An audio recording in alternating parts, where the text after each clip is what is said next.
Assalamualaikum warahmatullahi wabarakatuh.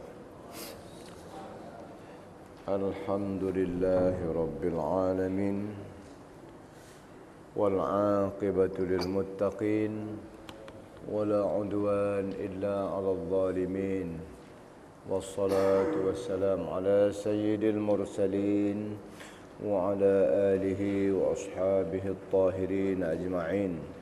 رب اشرح لي صدري ويسر لي أمري واحلل عقدة من لساني يفقه قولي أما بعد. Tuan-tuan, puan-puan yang dikasihi sekalian, hari ini kita akan ambil berkat, ambil pelajaran, ambil pahaman tadabbur dari ayat Quran surah Al-Baqarah ayat 208 hingga 211. 208 hingga 211 ya. Surah Al-Baqarah 208 hingga 211. Mari kita baca ramai-ramai, saya baca, tuan-tuan ikut. A'udzu billahi minasy syaithanir rajim.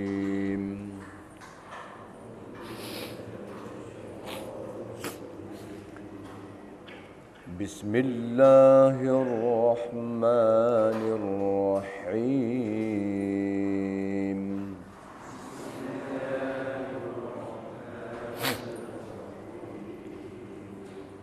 Ya ayyuhalladzina amanu udkhulu fis silmi kaffah.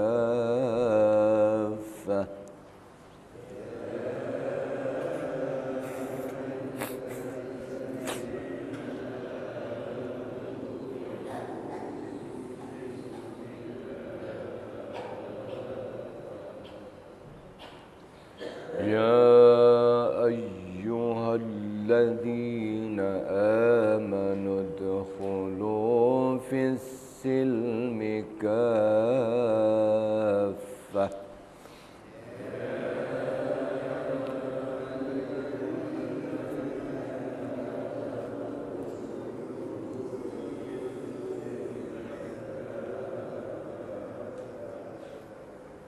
ولا اتبعوا خطوات الشيطان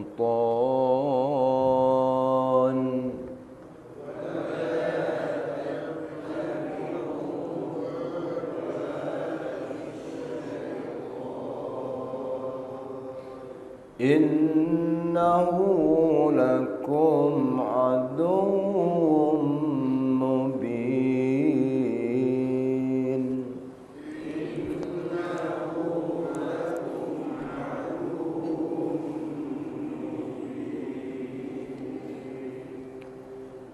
فإن زللتم من بعد ما جاءتكم البينات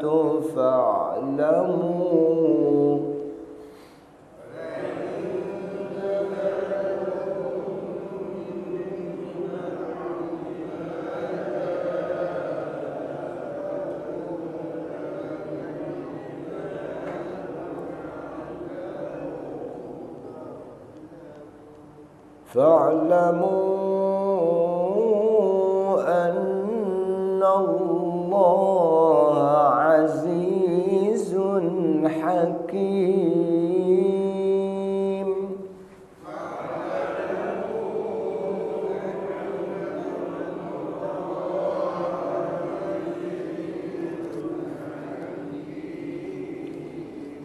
هل ينظرون إلا أن يأتيهم الله في ظلل من الغمام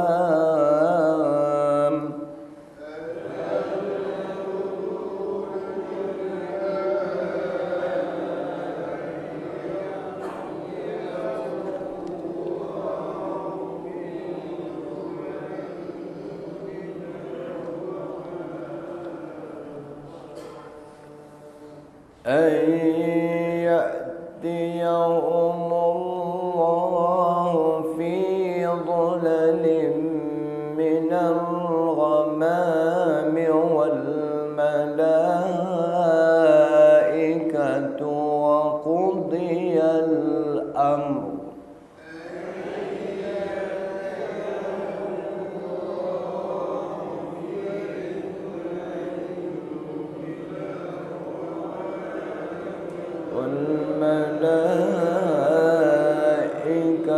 وقضي الأمر وإلى الله ترجع الأمور.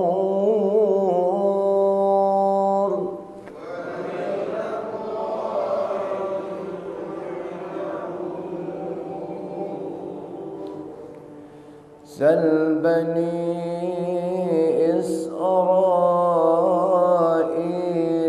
كم آتيناهم من آية بينة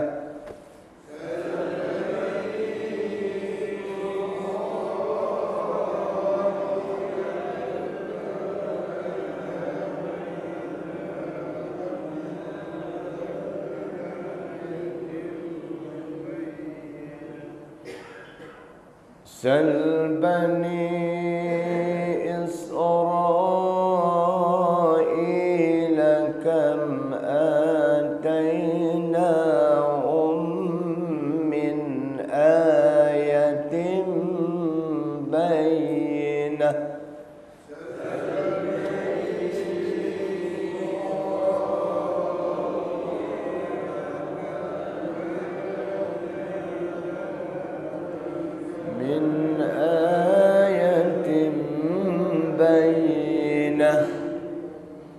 ومن يبدل نعمة الله من بعد ما جاءته فإن الله ومن يبدل نعمة الله من بعد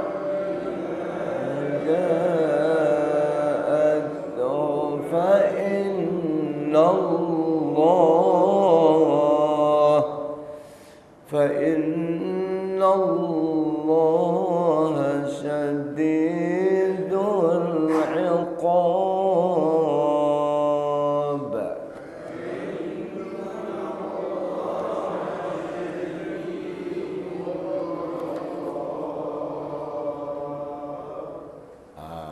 Alhamdulillah, comel, cantik ya. Jadi tuan-tuan, puan-puan yang dikasihi sekalian, ayat ni baca, kita dah baca dah. Jadi apa ayat ni nak ajar kita pada pagi ni, subuh-subuh hari ni? Jadi kita ambil yang Melayu dia. Wahai orang-orang yang beriman, masuklah kamu ke dalam agama Islam dengan mematuhi segala hukum-hukumnya. Jadi tuan-tuan, puan-puan sekalian, perkataan segala hukum-hukumnya, the words, perkataan, kalimah akhir sekali, segala hukum-hukumnya itulah menentukan tuan-tuan dan saya, puan-puan, Islam betul ke Islam olok-olok. Dia duduk di kalimah akhir sekali itu, yakni mematuhi semua hukum-hukum dia. Barulah kita dipanggil al-muslimun, al-mu'minu wal-muslimun. Orang mukmin dia Islam betul-betul. Jadi tuan-tuan sekalian, kalimah ni lah yang menjerut kebanyakan orang Islam seluruh dunia. Sebab apa? Sebab dia akan jadi wala tattabi'u khutuwatis syaitan. Jangan kamu ikut menurut jejak langkah syaitan. Ikut semua sekali hak ada dalam Islam ataupun ikut jejak langkah syaitan. Imma tadkhuluna fil Islam kaffah, masuk Islam semua sekali, wa imma, ataupun kamu tattabi'u khutuwat syaitan, ikut jejak langkah syaitan. Nanti saya hurai. Innahu lakum aduwwum mubin, sungguhnya syaitan itu adalah musuh kita yang utama, yang paling ketat. Jadi tu ayat 28. Huraiannya begini. Mula-mula sekali bila Allah guna perkataan ya ayyuhalladzina amanu, maknanya Allah sayang pada kita tu.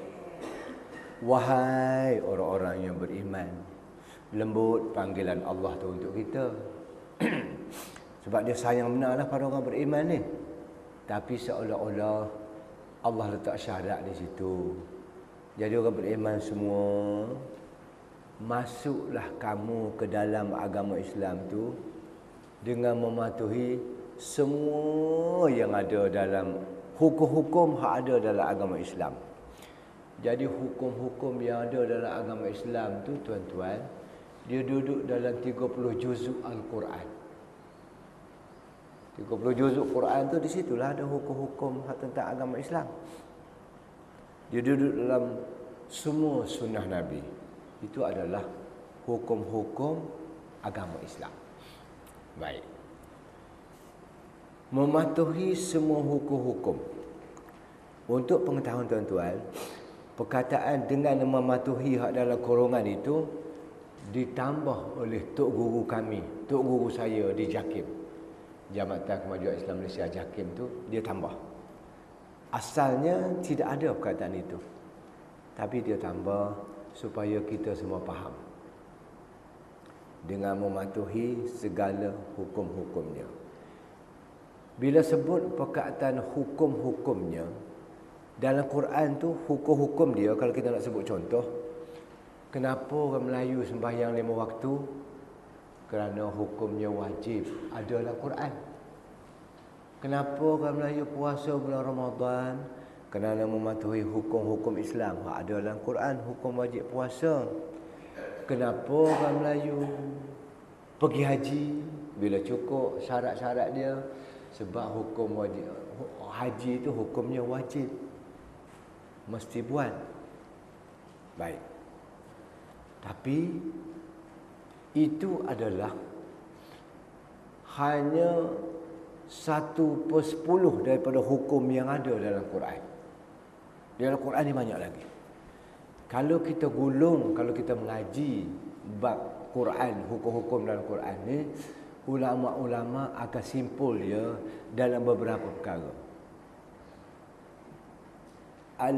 Al-ahkam al-muta'allaq bi al-ibadah. Ada hukum-hukum yang berhubung kait dengan ibadat. Khususiyah ibadat saya sebut tadi. Wa hunaka ahkam. Ada pula hukum di sana yang berhubung kait dengan al-ijtimaiyah. Hukum-hukum kemasyarakatan. Kalau awak Islam tu awak kena patuh juga. Wa hunaka ahkam al-muta'allaq bi al-hukumiyah. Ada pula hukum-hukum yang berhubung kait dengan perundangan, hukum-hukum negara. Ada juga dalam Quran. Ada pula hukum-hukum yang berhubungan dengan al-iqtisadiyah, dalam hal-hal ekonomi. Termasuk dalam hukum-hukum agama Islam juga. Saya sebut satu persatu. Hak hukum-hukum peraturan tentang ibadat tu kita dah buat semua. Harap betul dengan Allah SWT. Sembahyang, puasa, zakat, haji, segala macam tu kita buat. Alhamdulillah. Baik, kita pergi pula kepada yang wajib kita patuh tentang hukum-hukum yang hubungan dengan ekonomi. Cari harta. Oh, kerana cari duit, cari pitih. Cari pitih ni pun, cari duit ni, kalau kamu betul-betul Islam, bukan Islam penipu, kamu kena ikut hukum-hukum yang Allah tentukan dalam Islam. Apa hukumnya? wa ahallallahu al-bai'a wa harrama ar-riba. Allah kata aku halalkan jual beli, aku haramkan riba. Maknanya dalam kita, kalau kita orang mukmin Islam betul-betul, dalam kita mencari harta benda, ekonomi negara segala macam, kalau kita betul-betul Islam, wajib kita kena patuh. Hukum-hukumnya ialah riba haram, cari duit dengan jual beli yang halal itu boleh. Jadi kalau Islam tu betul, dia patuh kepada Islam secara menyeluruh, maka setiap kegiatan ekonomi dia, cari duit dia, wajib dia kena patuh kepada hukum Islam. Yakni kena yang halal sahaja. Yang inilah yang terpukul terjerut orang Islam seluruh dunia. Termasuk juga negara kita. Negara kita, sebab kita negara Islam. Pemimpin atas sekali. Hujah kita negara Islam ialah kerana ia adalah Ketua Agung Islam, Perdana Menteri Islam. Maka itulah kita negara Islam. Hujah kedai kopinya. Tapi tak apalah, kita terima. Kita terima. Tapi dengan terma dan syarat. Apa dia syarat dia? Adakah awak ikut Islam dalam semua perkara? Saya beri contoh ekonomi. Jadi kita berharap negara kita dalam mencari ekonomi dia, kalau dia nak negara kita Islam ni negara Islam betul, bukan negara Islam secara cok ataupun mi segera, kita tak mau Islam pada atas kertas, alal kertas faqat. Islam pada kertas saja. Walakin fil haqiqah, fil amali la. Pada hakikatnya tidak, tak mau. Jadi setiap program menambah ekonomi negara, maka wajib pembuat penggobal undang-undang nak melabur, nak mempertingkatkan ekonomi negara kita, nak bentang dalam parlimen itu, mesti ditapis oleh orang yang tahu agama. Mesti. Mana pakar ekonomi nak bentang dalam parlimen itu, kena beritahu pada majlis fatwa, ahli majlis fatwa kita. Ini wahai tuan-tuan sahibus samahah sekalian, bahawa benda ni kita nak ambil tarik pelaburan daripada Jepun. Cara pelaburannya begini. Yang ini daripada Korea. Caranya begini. Maka dia terang sejelas-jelasnya. Maka kelulusan tu mesti ada cop majlis fatwa. Mesti diterang sejelas-jelasnya. Biar dia kata, oh, hak ni tuan tak boleh buat sebab bertentangan dengan Quran. Hak mana tu tuan sahibus samahah? Perkara 3, ceraian 7. Oh, yang itu bertentangan? Ya. Ittifaq kami semua itu bertentangan dengan Islam. Maka orang yang buat dasar ekonomi tu, dia pun ambil pen dia, tak cabut, tak lidah sikit sebab kering nak buat tu. Hak ni tak boleh pakai. Tak boleh lulus. Tu dia. Yang comelnya pakai ekonomi itu sendiri tahu agama, itu bagusnya, tapi tak apalah. Kita pakat-pakat, awak pakai ekonomi, saya doktor bahagian agama, awak doktor bahagian ekonomi. Kita sama kerjasama, tak ada apa. Itu sebenarnya. Kalau masuk juga yang haram, nak buat apa bangunan, nak buat apa kilang, nak buat apa pun, mestilah dibincang dengan Al-Quran. Siapa Al-Quran? Orang-orang yang tahu agama. Barulah hasil yang dapat tu tergolong dalam hasil yang halal, yang bukti awak ni Islam betul-betul. Sebab dia sebut kafah. Kafah ni segala-galanya mesti kita patuh.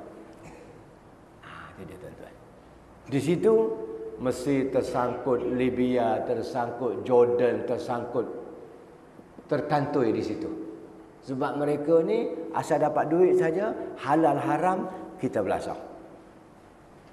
Itu dia. Akhir masuk. Oh, kalau macam ni payah ustaz. Macam mana kita gini? Jangan kata payah. Sebenarnya hasil daripada yang haram tu pun, untuk negara yang ada kafir, ada Islam ni, ada cara untuk menggunakan yang haram tu. Majlis fatwa tahulah, jangan tak percaya pada ustaz. Ini ustaz-ustaz majlis fatwa segala macam ni bincang tajuk bab mandi wajib, bincang tajuk bab darah haid berapa hari. Jangan bawa bagi tugas benda macam tu saja. Dalam masalah membangunkan negara, dia juga biar duduk atas. Orang panggil majlis syura, jangan duk pelekeh sangat ustaz ni. Saya tuan-tuan ingat majlis fatwa, orang hak jaga agama dalam Malaysia. Saya rasa baru ni berair mata, menitis air mata. Saya kenangkan nasib kumpulan tok-tok guru saya. Betapa lekehnya di pandangan negara kepada mereka. Betapa lekehnya pandangan utusan Melayu kepada mereka. Utusan Malaysia ke Melayu? Menyiarkan gambar lucah di muka depan surat khabar. Ini tanda bahawa orang ni adalah memandang majlis fatwa ustaz-ustaz ni macam sampah. Cakap dia tu boleh ditong sampahkan paduli apa dengan puak-puak janggut ni. Get lost with them. Ikut dia. Sepatutnya keluar benda tu dalam surat khabar.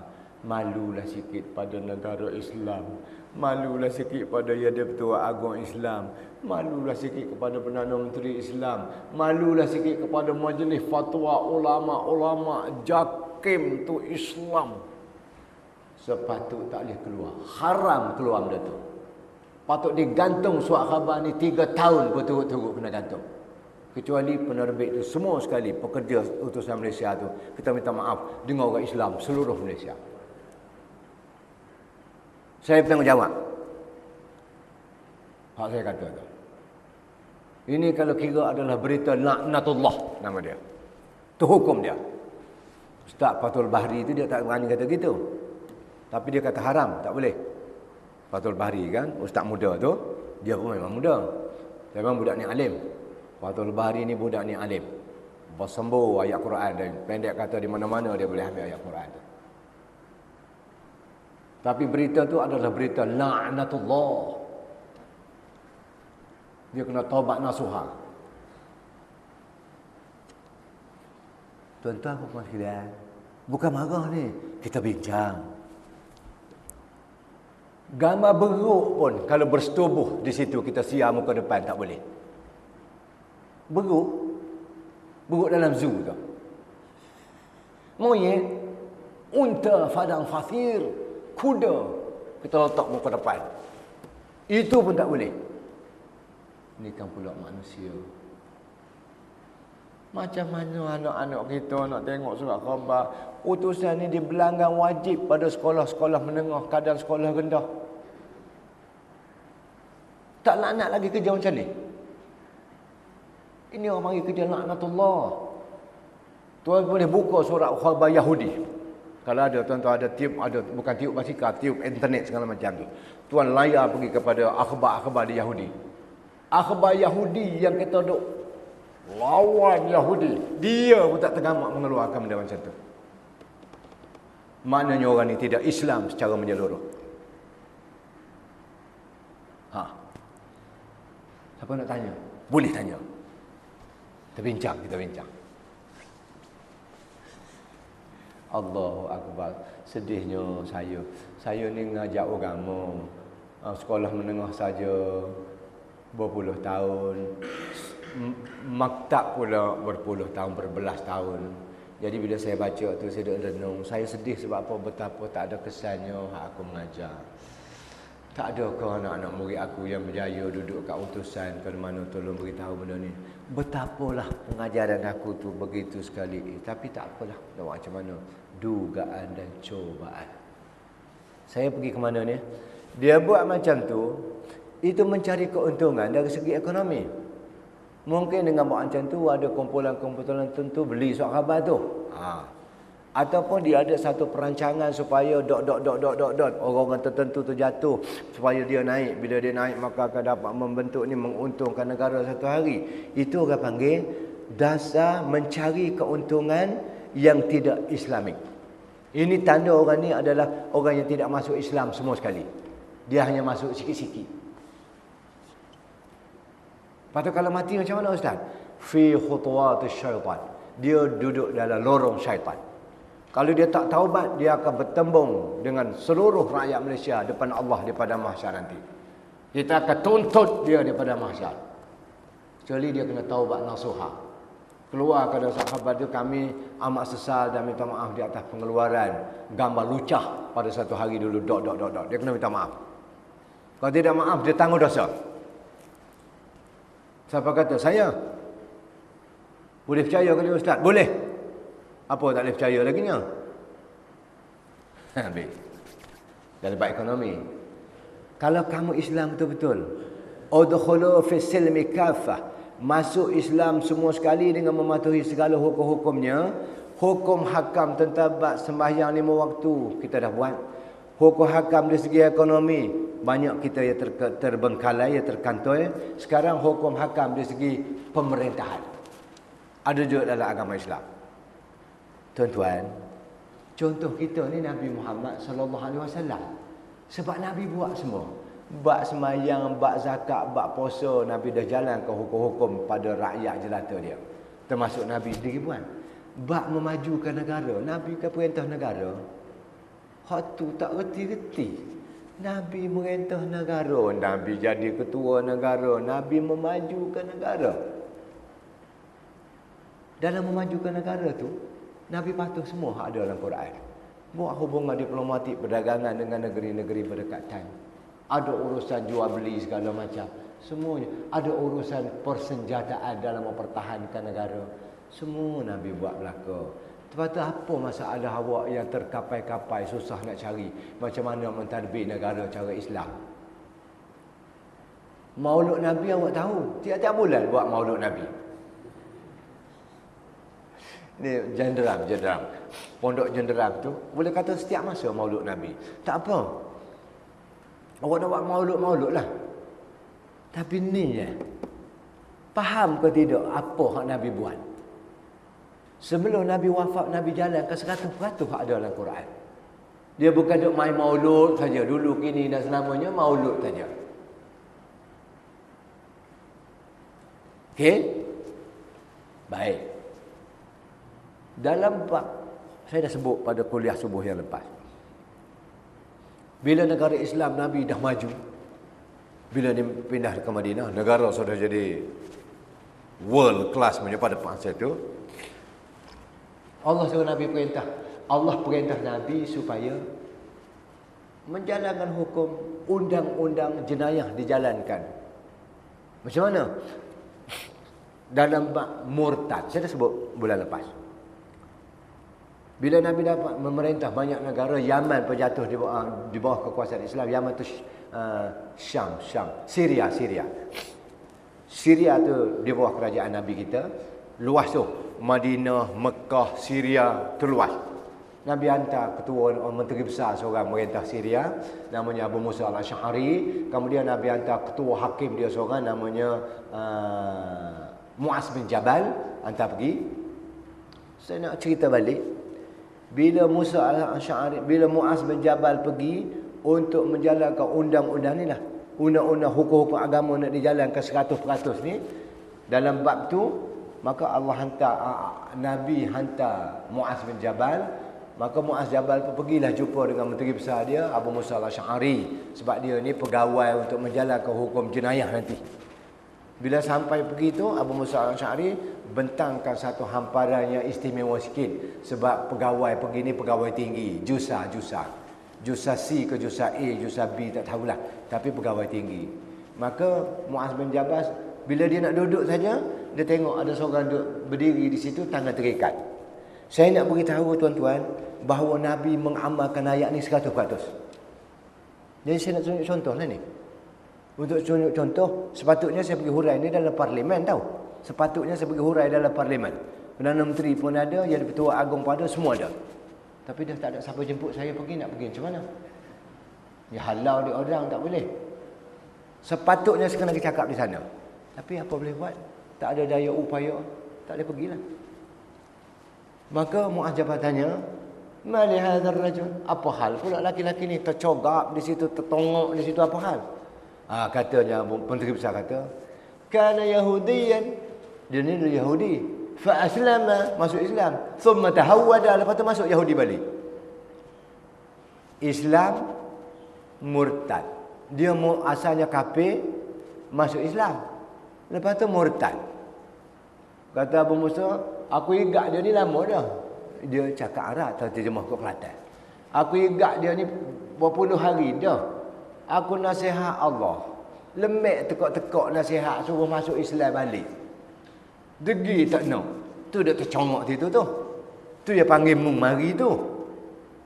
Kata Muaz bin Jabal, Allah, demi Allah, saya tak boleh duduk lagi wahai yang amat berhormat Datuk Seri Musa Al-Asy'ari. Jadi saya tak boleh duduk lagi lah, melainkan saya kena jalankan hukum Allah dulu. Sebab dalam huraian, sebab orang Islam yang beriman tu dia mesti jalan ke hukum Allah kafah, semua sekali. Jadi sekarang ini tugas Dan, dia kata. Dan Negeri Sembilan bila cakap, ini tugas Dan. Tak apa, Dan uruskan dia ni. Dia pun ambil kawan tu, dia beri pula nasihat. Campur-campur nasihat 21 hari beri kaunseling. Saya dah sebut dulu. Abu Musa beri kaunseling. Abu Musa Asy'ari menteri besar pun beri nasihat, kaunseling, nasihat, pakar-pakar motivasi beri nasihat semua. Kalau zaman sekarang ni termasuk Hasan Ali pun kita akan panggil beri nasihat pada dia. Sebab dia pakar motivasi. Sebab murtad ni dia nak jaga. Sila Datuk. Nasihatkan. Menangislah dia, berselawat di situ, menangis supaya kawan tu masuk Islam balik. Tapi apa kata-kata? No, tidak. Untuk masuk Islam semula, tidak, sekali-kali tidak. Maka hukumnya fadaraba unuq. Maka dihukum pancung orang ni mati. Maka pakar motivasi mana pun dia kena ingat. Dalam perjuangan dia wajib untuk memperjuangkan supaya undang-undang agama dalam Islam ni dijalankan 100% dalam negara kita. Hak awak nak berjerit atas pentas nangis Allah, tak jaga akidah tu. Ya Allah, silakan. Tapi jangan lupa, perjuangan untuk menggubal undang-undang murtad ni wajib juga. Jadi kalau awak bercakap atas pentas secara adil, awak kena sebut semua sekali. Jangan bergerak sebelah. Jelas tu, very clear. Hak tu sedap tu sakit belakang dah. Nabi bila orang test dia sekali, Nabi pun orang test tuan-tuan. Jangan kat ustaz kampung macam biasa ni. Lagi banyak dia testnya. Orang test dia supaya adalah anak orang besar mencuri, anak pegawai kanan kerajaan mencuri, jutawan lagi, kapal di laut, gedung di darat punya hartanya. Orang pergi pujuk Nabi supaya kalau boleh hejah sikit. Orang Kelantan kata hejah. Kita hejah sikit supaya kawan ni kita rengan ke sikit hukum. Sebab kalau kena hukum kerak tangan, malulah dia sebab dia anak Tan Sri.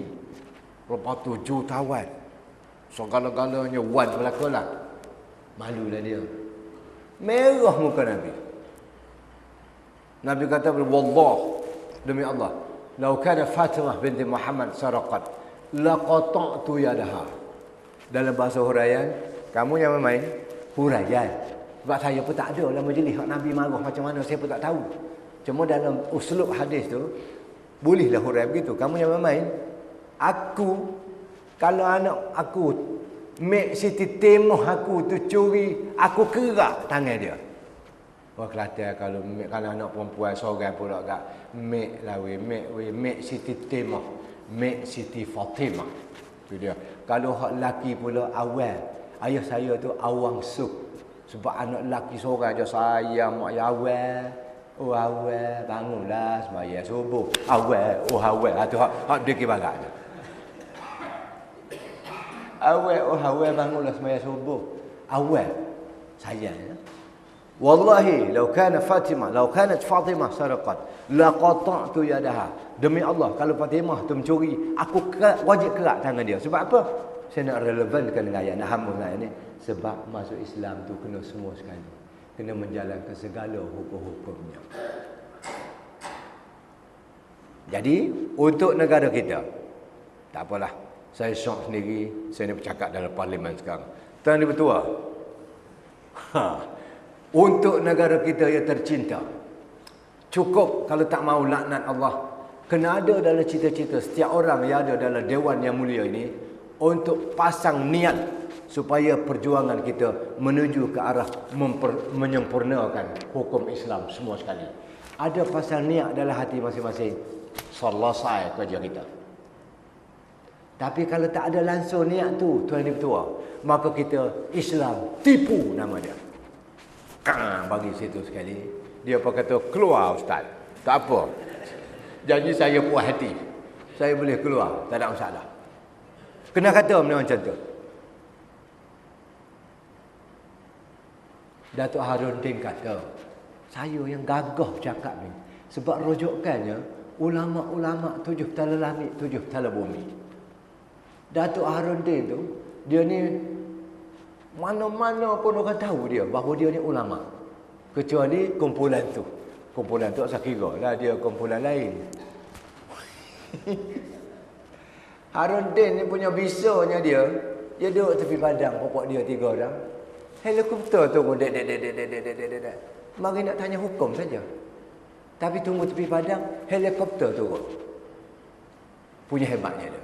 Dia kata, ini dia ya. Cara kita nak bagi pendekatan.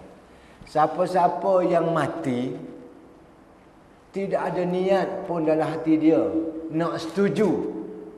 Sekadar masing-masing lah. Nak bersetuju ataupun memperjuangkan supaya Al-Quran ni menjadi dasar nombor 1 dalam negara. Tak ada niat apa pun dia. Mati dia tak sempurna. Iman dia tak sempurna. Makna dalam hati dia ikutlah. Undang-undang bergapo pun tak usah kira lah. Tak ada hal. Kita pakai undang-undang apa pun janji adil. Tengok tu. Kita duduk dalam undang-undang kafir pun kalau adil apa salahnya? Duduk dalam undang-undang Islam pun kalau tak adil apa faedahnya? Tengok ayat gila dia guna tu. Ini ayat gila namanya. Duduk dalam undang-undang kafir pun dah adil apa salahnya? Duduk dalam undang-undang Islam kalau tidak adil apa gunanya? Ini malaikat apa pening nak tulis dosa ke pahala dia ni ya? Redha bi kufri, redha pada undang-undang kafir berdosa. Kita duduk bawah kalau kita pakai undang-undang kafir dengan terpaksa, darurat saja. Tapi kena niat nak bawa undang-undang Islam yang kita nak jalankan. Bila masa? Suka hati awak lah. 100 tahun lagi ke, 200 tahun lagi ke, tak apa. Tapi ada perjuangan berjalan menuju ke arah tu. Itu kita nak ya, tuan-tuan dan puan sekalian. Ingat baik ni. Sebab kita jumpa lagi di padang mahsyar nanti. Kita akan bertemu di sana, malaikat akan tanya, saya akan jawab gini, saya cakap dah.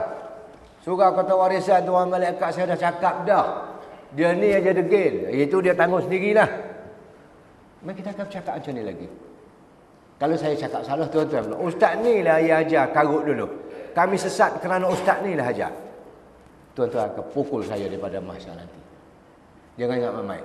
Sabit dalam hadis bahawa apa benda yang kita buat ni akan disoal balik daripada mahsyar. Ustaz ke apa semua kena soal balik. Nak jawab apa? Janganlah kamu mengikut jejak langkah syaitan. Hari ni satu ayat pun insya-Allah. Janji tuan-tuan dapat ilmu. Apa hubungan ayat ni? Maknanya ayat pertama tadi, rangkap pertama, huraian pertama, hendaklah ikut dengan menjalankan semua hukum-hukum Quran tu kena jalankan semua sekali. Jangan kamu ikut jejak langkah syaitan. Maknanya, kalau dalam Quran tu ada 80 hukum-hukumnya, 80. Kalau awak tolak semua sekali, awak adalah berkeroni dengan syaitan. Awak memang syaitan pun angkat topi pada awak. Awak memang hebat. Anak murid kadan saya. Sebab apa? Awak tolak semua 80 perkara dalam Quran. Itu namanya khutuwat syaitan. Yang kedua, kalau ada pula satu kumpulan 15 saja dia pakai dalam Quran, 65 lagi dia tak pakai. Awak juga sekarang ni berkeroni dengan syaitan dalam jejak langkah syaitan. Ada pula saya 79 saya ikut ustaz, satu saja saya tak ikut, tak setuju. Awak juga berkeroni dengan syaitan. Khulasatul qaul, the conclusion, semua sekali itu, kalau awak mati dalam keadaan begitu, awak masih tak mati dalam tidak sempurna Islam awak. Islam ni tuan-tuan sekalian, sama ada terima semua sekali Ataupun kalau tak terima, walaupun satu, kira tidak Islam. Dia matematik Islam dia lain tau. 80 tolak 1 pun kosong, 80 tolak 79 pun kosong, 80 tolak 5 pun kosong jawapan dia. Dia matematik lain sikit. Ini pening cikgu matematik ni. Sebab kalau Islam tu 80 perkara, awak tolak 1, maka kosong iman. Islam awak kosong, zero. Kalau awak tolak 79, ada 80 perkara dalam Quran, maka awak pun jawapannya kosong. Islam awak tu kosong. Mau tak mau mesti telan semua sekali. Tu dia ya. Innahu lakum aduwwum mubin. Syaitan itulah musuh kamu yang sangat ketat dan sangat nyata. Saya nak beritahu kepada tuan-tuan, syaitan ni siapa? Kita belajar tajuk syaitan pula hari ni ya. Dulu ahli syaitan. Ada pendakwah dia ni. Bismillahirrahmanirrahim. Atau usaha orang-orang tabligh. Ahli syaitan tu jadi macam tu sekarang ni. Puncanya orang tabligh yang duk pujuk dia segala macam. Akhirnya sekarang dia jadi pentabligh, pendakwah. Yes. Orang tabligh dengan cara dia. Orang politik pun dengan cara dia. Dengan sebab orang politik, maka adanya ustaz-ustaz di setiap buah sekolah di Malaysia ni usaha orang politik. Sama mulia tu. Jangan orang tabligh kata itu tak jadi, tak cukup tu sebab dia tak keluar 40 hari. Jangan. Usaha orang politik lah di mana saja sekolah, walaupun sekolah Cina tak sunat semua, tapi ada 15 orang budak, wajib ada ustaz seorang. Usaha siapa tu? Orang politik. Tak mulia ke tugas tu? Ada sekolah agama, di setiap sekolah agama ada surau apa segini. Ini usaha orang politik. Tu tajuk mana pula ustaz tu? Tak tahu, dia nak pergi situ ikut dia lah. Innahu lakum aduwwum mubin. Kita nak belajar tajuk syaitan. Ahli syaitan tadi ya. Syaitan ni tuan-tuan, dia dulu ketua usrah. Kalau malaikat ni ada usrah, syaitan tu ketua usrah. Dia ni ketua malaikat-malaikat. Cantik kehadiran dia, menyediakan tempat apa semua dia belaka tahu. Ketua usrah. Dia. Tapi punca dia jadi syaitan yang jadi musuh Islam, musuh kita ni, dia berlaku satu kes. Ni nak ajar orang Melayu di Malaysia. Ni dalam parlimen juga ni saya nak cakap ni, tuan tua. Bermula kesalahan syaitan tu, tuan tua tahu ke? Saya tak tahu ustaz, tak ada. Dengar ni. Ustaz kampung nak beritahu. Wa idh qulna lil malaikati isjudu li Adam fasajadu illa iblis aba. Kalau tak betul apa itu maksud ayat ya. Waktu kami Allah Tuhan yang Maha Agung berfirman, bermerintah supaya semua malaikat usjudu li Adam fasajadu. Hendaklah kamu semua tunduk hormat kepada Adam. Fasajadu, semua sekali hormat. Illa iblis aba, kecuali iblis dia bangkang. Satu kesalahan dia ni ialah bangkang Allah Subhanahu Wa Taala. Dia asalnya ketua usrah dalam bahasa kita. Satu bangkang, yang kedua wastakbara, takabbur.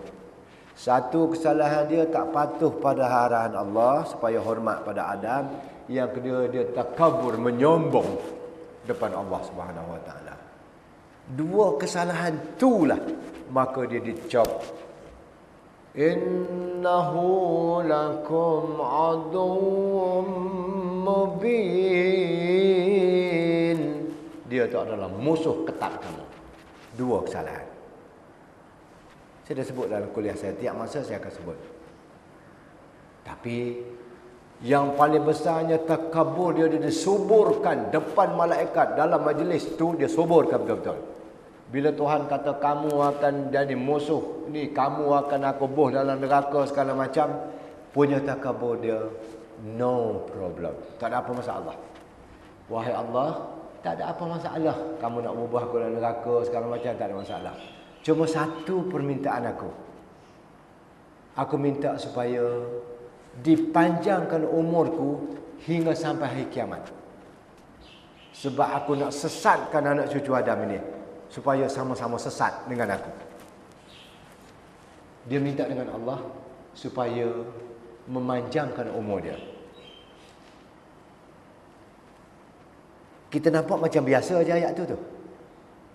Tuhan benarkan, tapi luar biasanya ialah setan pun tahu Allah Maha berkuasa. Setan pun tahu Allahu Akbar. Jadi kalau orang Islam pun takut pada Allahu Akbar, maka dia teruk pada setan lah. Sebab setan pun tahu Allahu Akbar. Setan pun ada sifat, di antara sifat 20 tu ada pada setan. Tapi dia bangkang. Buktikan. Tuan-tuan, ni bukti dengan baik. Dia minta dengan kekuasaan, kebesaran Allah supaya panjangkan umur dia. Kenapa? Sebab dia tahu yang boleh menyihatkan dia, yang boleh memanjangkan umur dia ni ialah kuasa Allah Subhanahu Wa Taala. Lepas tu dia minta dengan Allah. Dalam bahasa huraian, wahai Tuhan, dengan kebesaran-Mu, dengan keagungan-Mu, dengan qudrat iradat-Mu, aku minta supaya aku ni dipanjangkan umur. Jadi dua kesalahan tu nak beritahu kita, tuan-tuan sekalian, Allah dah ajarkan kita bahawa syaitan tu Allah cop musuh kita nombor satu. Jadi dalam bahasa sindiran, tuan dan bertua, agak-agaknya kesalahan orang Melayu lawan Allah ni berapa perkara. Syaitan dua. Takabur. Orang Islam Melayu pada takabur. Orang yang menyiarkan video lucah segala macam ni, kalau tak kena cara, ada sifat takabur, sombong pada dia. Apa undang-undang boleh buat pada saya? Kalau tak kena cara, saya ulang sekali lagi. Kalau tak kena niat, dia tak apa-apa agama boleh. Apa orang boleh buat dengan saya? Saya siapa ni? Baik punya saya je. Ustaz dia ni lekeh punya ustaz, kampungan punya, apa ada. Daripada atas sampai ke kaki ustaz ni semua tak ada. Dia takut jadi macam tu. Memandang kita ni begitu, dia buat apa saja. Takut jadi takabur. Dalam cakap segala macam. Oh, takabur. Takabur tu kita setan. Ada orang Islam yang takabur. Tuan-tuan dengarlah ucapan-ucapan kadang-kadang takabur menghina orang dia seolah-olahnya. Ingat. Lepas tu hak lawan hukum Allah. Setan ni lawan hukum Allah. Apa hukumnya? Usjudu li Adam. Kamu wajib hormat pada Adam. Hukum Allah. Dia lawan. Satu. Enggak orang Melayu, orang Islam.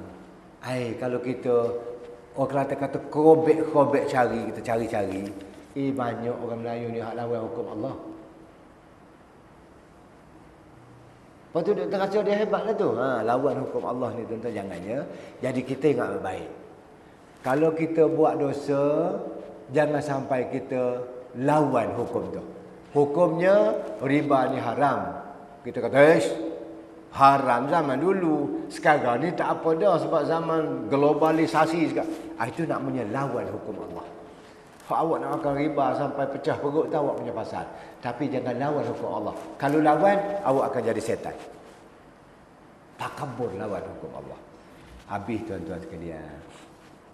Jadi ingat baik ya. Ayat 208 tu saya baca sekali lagi. Lepas tu kita pergi ayat 209. Dua ayat. Lepas tu kita akan sambung 210, 211 tu. Simpan baik-baik. Kuliah bulan depan. InsyaAllah. Panjang umur, murah rezeki. Wahai orang-orang yang beriman, masuklah kamu ke dalam agama Islam. Masuk macam mana? Dengan mematuhi segala hukum-hukum Islam. Dan janganlah kamu menurut jejak langkah syaitan. Tak masuk agama Islam semua sekali, tak patuh pada semua sekali, pilih-pilih hukum Islam tu, itu syaitan nama dia. Sesungguhnya syaitan itu musuh bagi kamu yang terang lagi nyata. Okey, setakat tu rakyat Malaysia rasa cemas. Kalau ditafsir ayat ni begitu di dalam TV, orang dengar semua sekali, dia rasa cemas. Untuk hilang kecemas dia tu, Tuhan datang ke pula ayat 209. Maka kalau kamu tergelincir dan jatuh ke dalam kesalahan disebabkan tipu daya syaitan, jadi kalau kamu terbuat juga dosa, lawan juga Allah, tergelincir juga lawan sunnah, hina sunnah segala macam, tu namanya kamu tergelincir kepada dosa. Bila kamu kedelincir itu sudah tentulah kamu ni ditipu oleh syaitan. Dalam hukum Islam, siapa yang buat dosa, waktu tu dia ditipu oleh syaitan. Ada hadis Nabi tu. Tidak ada seorang yang berzina melainkan kalau dia waktu tu ada iman betul-betul, dia tidak akan berzina. Bila berzina tu maknanya iman dia jadi kurang kerana ditipu oleh syaitan. Tidak ada orang yang buat dosa melainkan waktu tu dia dipengaruhi oleh syaitan. Ingat, kita manusia memang Nabi dah sebut, memang semua manusia ada dosa. Apa dia? Nabi pernah bersabda dalam hadisnya, mafhumnya, semua manusia tu terdedah kepada melakukan kesilapan, yakni dosa. Wa khairul khata'in, tapi sebaik-baik orang berdosa tu at-tawwabin, orang bertaubat. Sudah baca dulu. Jadi bila kita melakukan dosa, tak boleh tidak kita ni, tak boleh siapa yang mengatakan saya terlepas daripada melakukan dosa sebab saya ustaz. Jangan gitu ustaz. Tak betul tu. Sebab Nabi kata manusia semuanya boleh terdedah dengan dosa. Jadi kalau kita terdedah dengan dosa, kita tahu benda itu berdosa setelah datangnya keterangan-keterangan yang jelas kepada kamu. Datang dah keterangan yang jelas. Apa dia? Dalam ayat 208 tu, hukum-hukum Islam semua sekalinya ni kamu kena buat. Jelas. Kalau kamu tak lawan hukum Islam ni, kamu telah mengikut jejak langkah syaitan, yakni berdosa. Bila datang keterangan yang jelas gitu, tiba-tiba kamu buat juga dosa, maka Allah ajar, saya hurai. Jangan kamu berputus asa. Jangan kamu kecewa. Jangan kamu rasa tak ada harapan lagi dah nak dapat syurga Allah. Ingat. Fa'lamu. Kamu kena faham. Anna Allah azizun hakim. Bahawa Allah tu maha kuasa. Lagi maha bijaksana. Allah tu maha kuasa untuk memaafkan kamu. Menjadikan kamu layak masuk syurga. Setan ni tuan-tuan sekalian, dibuka peluang untuk Allah nak beri maaf. Dalam sejarah, dalam hadis, dalam kitab, kalau kita baca kitab-kitab Taurat Nabi Musa punya, setan pernah pergi jumpa Nabi Musa, berkata pada Nabi Musa dalam kitab Taurat Musa ni, ya, wahai Musa, anta awak qad kallamaka Allah, awak pernah bercakap dengan Allah berdepan kan? Wa kallama Allah Musa taklima, kan Musa bercakap dengan Allah nak terima kitab tu. Tolong pergi cakap pada Allah, aku minta maaf di atas dosa aku. Musa pergi rayu pada Allah.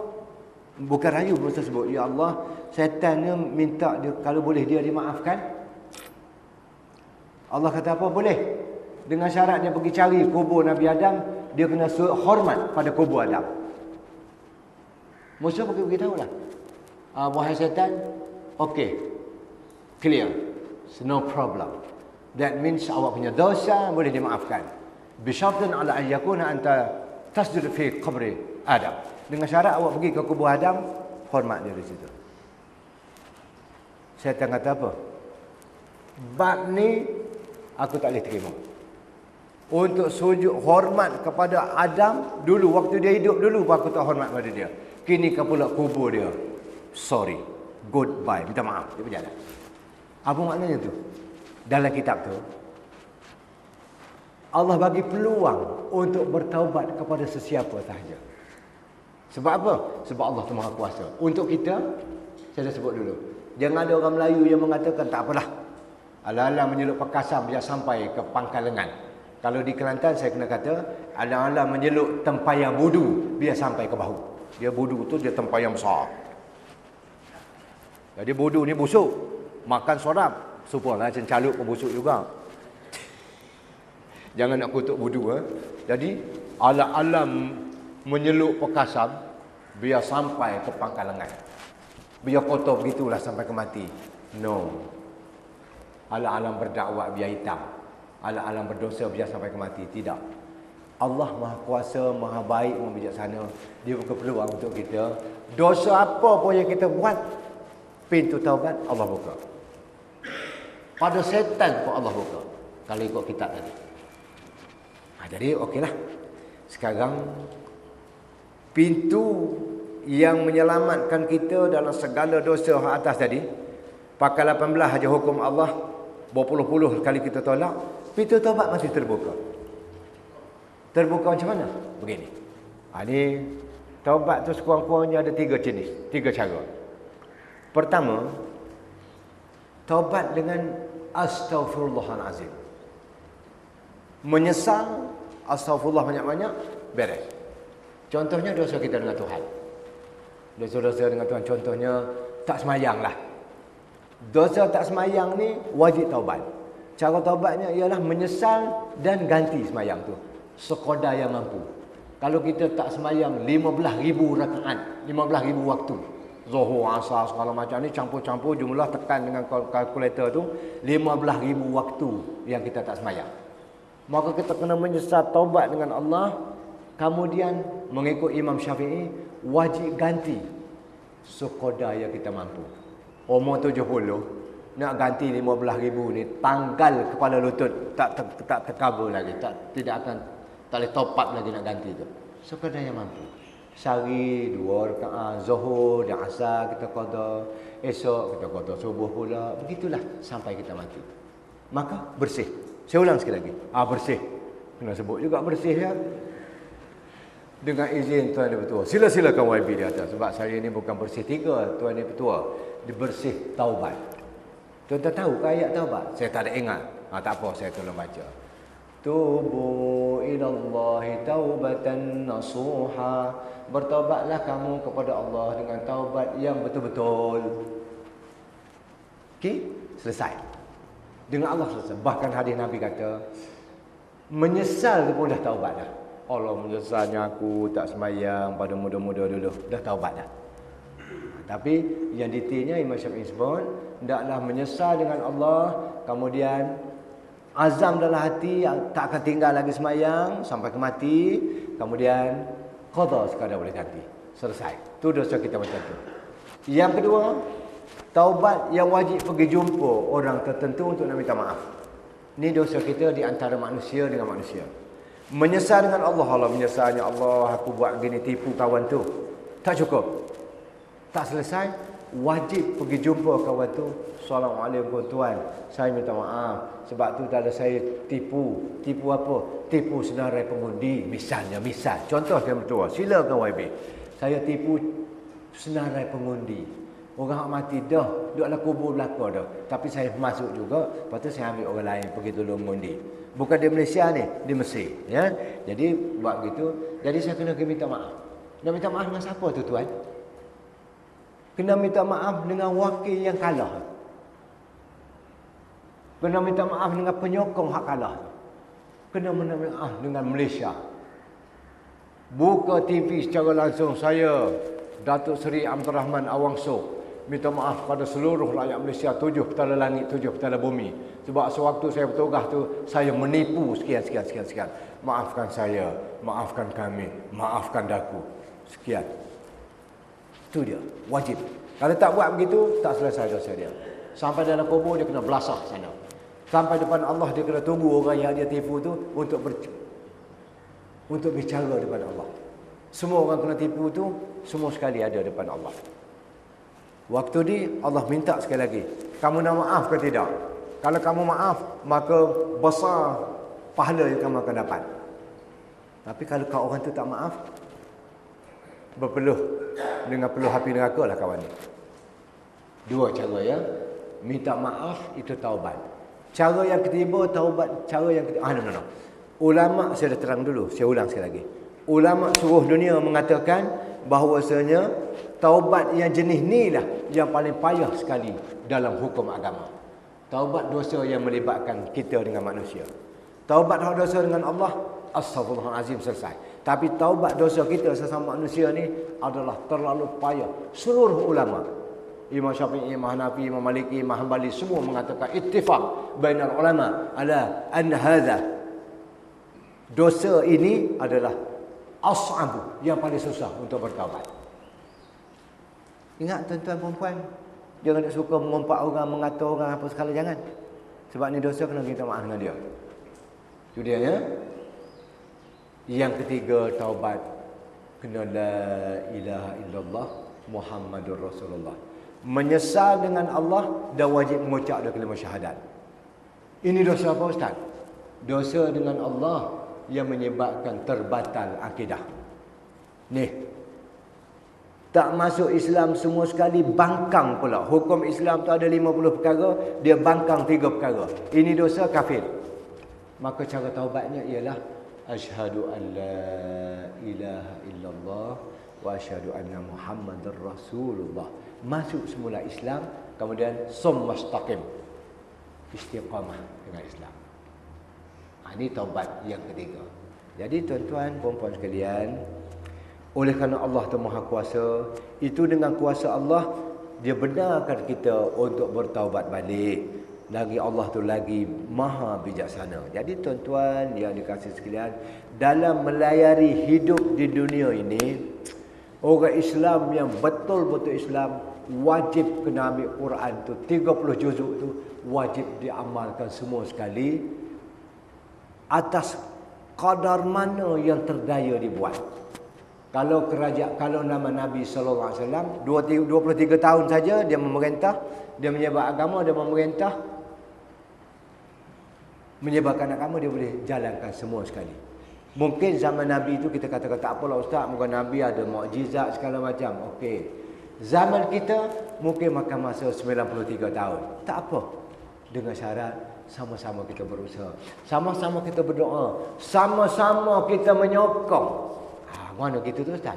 Sama-sama kita menyokong siapa-siapa saja yang perjuangannya nak kepada mendaulatkan Al-Quran ini, kita wajib sokong, wajib sokong, wajib sokong. 3 kali itu. Apa nak lagi? Supaya satu Malaysia yang kita bentuk ni, satu Malaysia yang diredai oleh Allah Subhanahu Wa Taala. Baldatun tayyibatun wa rabbun ghafur. Negeri yang sangat comel, cantik, mendapat berkat dari Allah, mendapat ampunan dari Allah. Allah seronok tuan-tuan ya. Jadi itulah tujuan dan matlamat kita dalam hidup ni ya. Maka alhamdulillah sebab kita masih segar lagi, tak mati lagi. Kalau mati tak boleh berjuang dah kita tahu. Duk menepis kat dalam kubur tu. Sekarang masih hidup lagi, selamat berjuang. Tuan-tuan, puan-puan dan saya, mari sama-sama kita bergerak supaya ayat Quran ni, yang ada dalam Islam ni, kita dapat amalkan semua sekali dari masa ke masa. Allah qadri mastata'na, sekadar mana yang kita mampu, tapi niat mesti ada, azam mesti ada, insya-Allah. Jadi 2 ayat lagi tu insya-Allah ya. Jadi ni Ustaz entah kena SMS pada anak Ustaz, kuliah subuh tu sambung ayat surah Al-Baqarah ya, saya terlupa. Sebab banyak surau ni, semuanya pakai nota ya. Okey, rujukkan. Tafsir Pimpinan Ar-Rahman, keluaran Jabatan Perdana Menteri, ada dalam tu, dalam di rumah tuan-tuan tu. Jadi dia ayat 208 hingga 209 ya. Tuan-tuan ada tafsir. Ini pun boleh ya, boleh tengok. Subhanakallah bihamdika, asyhadu an la ilaha illa anta, astaghfiruka wa atubu ilaik. Bismillahirrahmanirrahim. Al-'asr innal insana lafi khusr illa alladhina amanu wa 'amilus shalihat wa tawassaw bil haqqi wa tawassaw bis sabr. Assalamualaikum warahmatullahi wabarakatuh. Sallallahu ala Muhammad